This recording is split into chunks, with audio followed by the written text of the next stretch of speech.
Team India captain Rohit శర్మకు ఘోర అవమానం జరిగింది. రాంచీ వేదికగా జరుగుతున్న 4వ టెస్ట్ భారత్ ఇన్నింగ్స్ టైంలో ఓ అనూహ్య ఘటన చోటు చేసుకుంది. హిట్ మ్యాన్ను ఇంగ్లాండ్ అభిమానులు అవమానించారు. బహుశా రోహిత్ కెరీర్లో ఇలా జరగడం ఇదే ఫస్ట్ టైం కావచ్చు. రెండో రోజు ఇన్నింగ్స్ కొనసాగించిన ప్రత్యర్థి జట్టు 353 పరుగులకు ఆలౌట్ అయింది. ఆ తర్వాత బ్యాటింగ్కి దిగింది భారత్.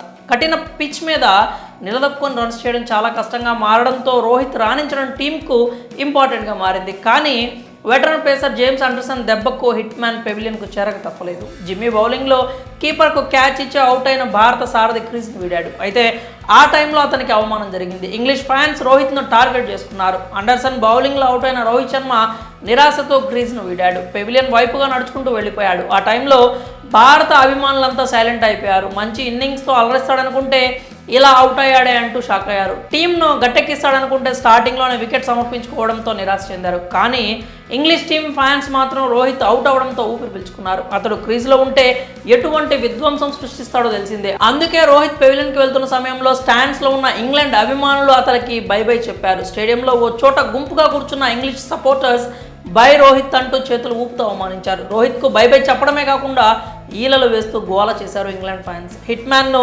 ఇంగ్లీష్ టీం అభిమానులు అవమానించిన వీడియో ఇప్పుడు నెట్టింట వైరల్ అవుతోంది. దీన్ని చూసిన ఇండియన్ ఫ్యాన్స్ సీరియస్ అవుతున్నారు. రోహిత్ మీద పగబట్టి మరీ అవమానించారు కదా అని ఫైర్ అవుతున్నారు. దీనికి అంతకంత అనుభవిస్తారని సెకండ్ ఇన్నింగ్స్లో హిట్ మ్యాన్ బ్లాస్టింగ్ ఇన్నింగ్స్తో స్ట్రాంగ్ రిప్లై ఇస్తాడు అంటున్నారు. రోహిత్ను అవమానించారు కదా, ఇక సిరీస్లో ఇంగ్లాండ్ ప్లేయర్లు బ్యాటింగ్కు వస్తే ఇచ్చి పడేస్తామని కామెంట్ చేస్తున్నారు. అయితే తన అద్భుతమైన బ్యాటింగ్ స్కిల్స్తో కెప్టెన్సీతో ఎంతోమంది అభిమానాన్ని చొరగొన్నాడు రోహిత్. ప్రత్యర్థి జట్టు వాళ్ళ అభిమానులు కూడా హిట్ మ్యాన్ ఇష్టపడతారు. అలాంటిది ఇంగ్లాండ్ ఫ్యాన్స్ ఇలా అవమానించడంపై విమర్శలు వస్తున్నాయి. మరి రోహిత్కు జరిగిన అవమానంపై మీరేమనుకుంటున్నారో మీ అభిప్రాయాల్ని కామెంట్స్ రూపంలో తెలియజేయండి.